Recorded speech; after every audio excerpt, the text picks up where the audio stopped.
քրեական գործեր հարուցելով ինչ-որ բաներ են հետ բերում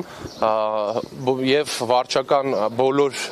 լծակներն են իրանց ձեռքում եւ իրավապահներն են իրանց ձեռքում, թող ինչ-որ մեկն ու մեկի վրա քրեական գործ հարուցեին եւ ցույց տային այդ գողացված գումարները, որոնց մասին նրանք խոսում են։ Գողերը եւ թալանչիները Նիկոլ Փաշինյաններն են,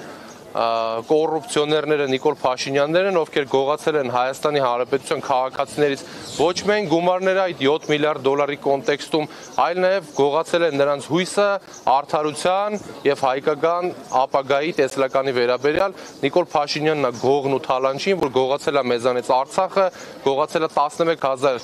11500 քառակուսի կիլոմետր հայկական հող, գողացել է 200 քառակուսի կիլոմետր հող Հայաստանի Հանրապետությունից եւ գողացել է 7 միլիարդ դոլար պետական բյուջեից, որի համար պետք է պատասխան տան։ Ավինյան Տիգրաններին մատաղի գարս արկելով չեն կարողանալու իրանք ժողովրդին խաբեն եւ այս քրեական գործերը շինցու դրա համար են, որպեսզի հանրությանը ցույց տան, որ ինչ որ նմանատիպ կոռուպցիոն սխեմաներ կան, բայց սա ժողովրդի համար նորից եմ ասում, արդեն բացահայտված մերկացված process-ա, որ Նիկոլ Փաշինյանը անում է։